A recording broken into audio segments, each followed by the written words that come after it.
So I have a kind of embarrassing story to tell you guys about how my brain works.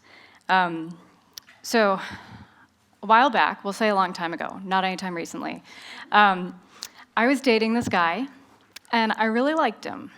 And the thing is, though, I had noticed that he had been really enthusiastic originally, and then something had changed. And I thought about this, and so what did I do? Well, I think one thing I could have done is had a conversation with him, but instead I did math. So what this means is I took our text messages and I quantified them and I put them in a spreadsheet. And I did this by number of text messages per day, and I documented how many he sent versus how many I sent. And I documented who started the conversation for the day. And I put this in a spreadsheet, and I conducted a statistical analysis of this data. And I found out that, in fact, his enthusiasm had changed. And not only that, but I found that there was a date by which the change had happened.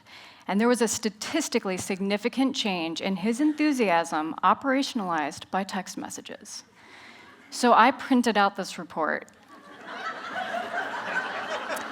And there were charts and graphs.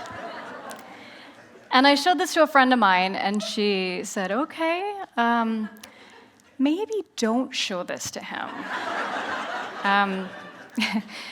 So I maybe did show this to him. So I probably don't have to tell you, but we're not together anymore. But that's how my brain works. And so maybe that doesn't work very well for me in relationships, but it works okay for me in the professional world. So I am a researcher and an attorney and a musician. And so with these three different hats, I think a lot about how people think and communicate, because they're very different for these different fields. And so attorneys, for example, are super verbal. And actually, attorneys have told me, I went to law school because I hate numbers. And researchers love numbers and love spreadsheets and charts and graphs. And musicians tend to think and feel more conceptually. These are total generalizations, but you see this out there in the world, and it does create some barriers between these fields and between these fields and other fields. And so I think a lot about this. And there are tons of theories out there that address how people think and their learning styles and how they communicate. But there's one that really resonates with me. And that is Howard Gardner's theory of multiple intelligence. So according to this theory, there are different kinds of intelligence out there. And they essentially determine how we represent things in our minds. And so rather than there being one general type of intelligence, there are these different modalities. And we all have them. We just differ from one another in terms of which is strongest. And so on the screen, these are the 9 types of intelligence. And hopefully you see yourself up there in one of these or more of these. So, okay, what do we do with this information? Well, in the education arena, you probably have all experienced that historically, the focus has been on verbal and mathematical. But we are beginning to see some of this idea of different learning styles and thinking styles creeping into education curriculum. And that's great. But what happens to these kids when they grow up? Well, they grow up and they find their life's work in some field that hopefully maps on with their intellectual strengths. But what's going on out there in the world is that organizations and institutions actually have these processes and norms for how knowledge is produced and disseminated. And this essentially dictates which types of thinkers get to participate and which don't. And so when I think about this, and I think about some of the big social problems out there, the things that affect hundreds of thousands of people, don't we have a responsibility to include all the types of thinkers in coming up with a solution to those problems? And what might we miss if we don't? So, math smart people in the room, let's see a show of hands. Okay, we have quite a few. So you guys are looking at this. Just got some math on this screen.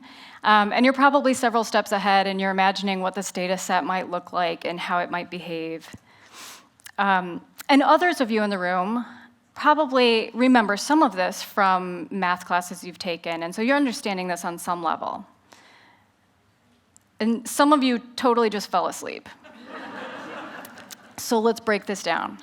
Okay, so the mean refers to the average, and variance essentially determines how spread out the data is. And then correlation describes how similar or how much of a relationship two different variables have to each other. And more of you just fell asleep. Okay, how about we take a look at this data?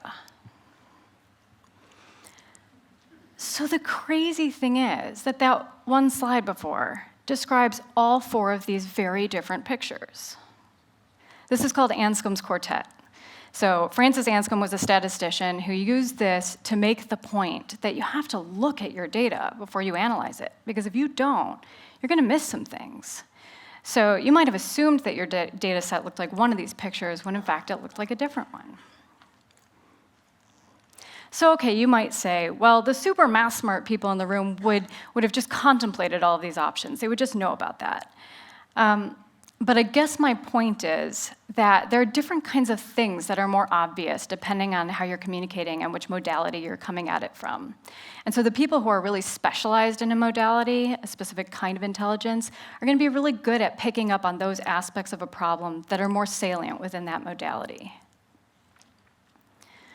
So what would this data look like as nature, or feel like as a feeling, or sound like as music? So questions like that led me to do a project in which I turned data into music. So I work in the social justice field, and I spend a lot of time thinking about really complex and nuanced social problems.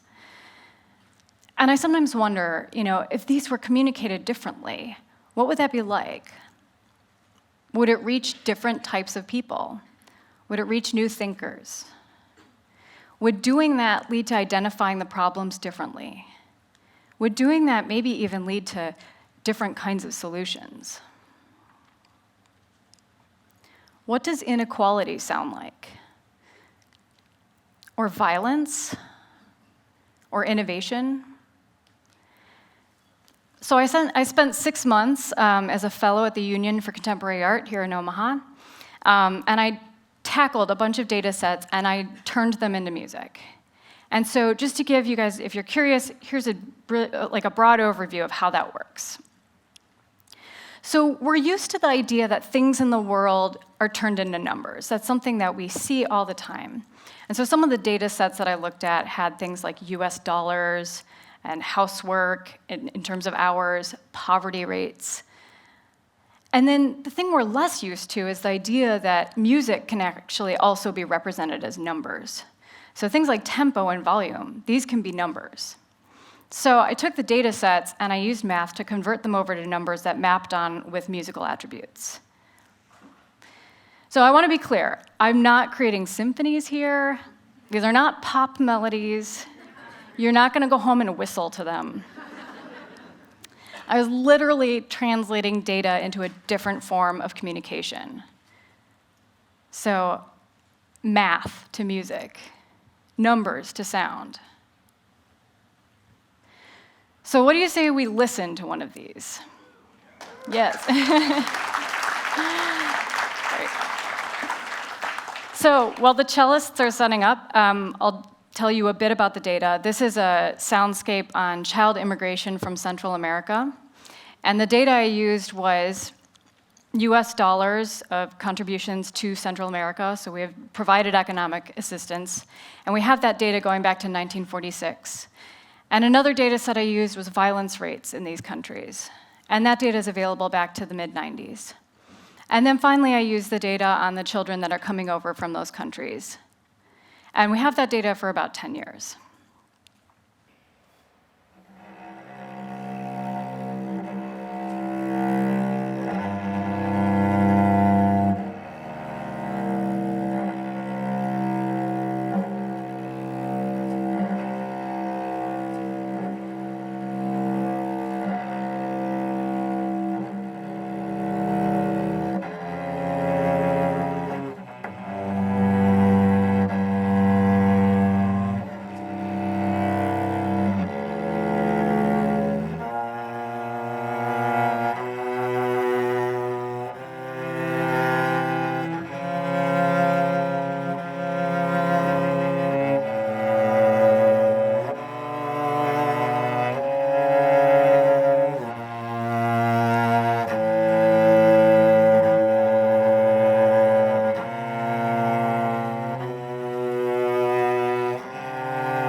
so I know I'm not actually changing the outcomes for these kids from Central America.